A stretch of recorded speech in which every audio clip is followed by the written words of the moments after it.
नाज़रीन electronic diary में ॾिसो पिया ऐं असांजी जीअं फ़नकार ऐं मुख़्तलिफ़ सिंध जे नामियारनि साज़िंदनि सां बि मुलाक़ात थी। हाणे हलूं था बिख वधायूं था मुर्कुनि ॾांहुं। यकीनन जेॾीमहिल मुर्कुनि ऐं मुस्कुराहटुनि जी ॻाल्हि अचे त असांजो इंतिहाई मुअज़्ज़िज़ इंतिहाई मोतबर जेको ॾेह परॾेह में सिंध जे नाले खे सिंध वारनि जे नाले खे माशाअल्लाह चमकाए चुको आहे, रोशन करे चुको आहे। अवां बीट बॉक्सिंग जो नालो जंहिंजो अॼु ॿुधो था, मुख़्तलिफ़ साज़नि खे वात सां वॼायो वञे थो, जेके बीट बॉक्सिंग चयो वञे थो, पर असांजो हीउ दोस्त असांजो हीउ मुअज़्ज़िज़ महिमान माशाअल्लाह उन वक़्तु खां बीट बॉक्सिंग कंदो अचे जॾहिं अञा बीट बॉक्सिंग जो नाले जी माण्हुनि खे ख़बर बि न हुई। कादिर बख़्श मिठू असां सां गॾु मौजूदु आहे। अस्सलाम वालेकुम साईं, ख़ुशि आहियो? ठीकु आहियो, मज़े में? अल्हम्दुलिल्लाह, अल्लाह जो शुक्र, सभु ख़ैर साईं। लाखिणी लतीफ़ जे आगुर ते आया आहियो, ख़ासि तौर ते पहिरीं त हिन हवाले सां असां वीचार वञींदासीं, छा पिया महसूसु कयो?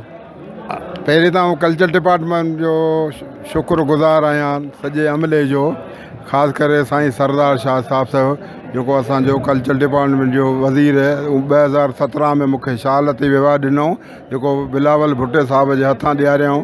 उहो इहा अलाह जी करम नवाज़ी आहे। सिंध में इलाही वॾा फ़नकार आहिनि, आउं त कुझु न आहियां, वॾा फ़नकार, मालिक जी महिरबानी हुननि मूंखे अहवालु ॾिनो ऐं हुननि जो शुक्रगुज़ार आहिनि। ऐं कल्चर डिपार्टमेंट वारा जेको प्रोग्राम कंदा आहिनि, लंडन मूंखे वठी विया, सो हीउ जेको तव्हां ॾिसो था न, इहो त हिकिड़ो फ़नकार हो, सीधी हुन ॻायो त उन ॻायो, उन खां माइक वठी ऐं शुरू थी कयो त कमु मोचड़नि वारो, पर हू मूंखे हेठि मथे बि ॾिसे, पोइ हू न ॻायो जॾहिं मूं साज़ वॼाइण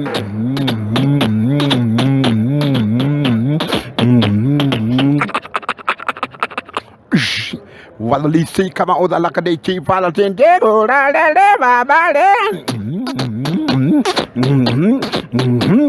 1 2 he's my name as me too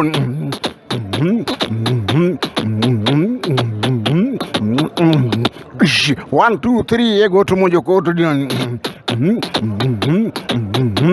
अल्लाह तू मेहरबान सदा खुश हो जे मुझे मुल्क पाकिस्तान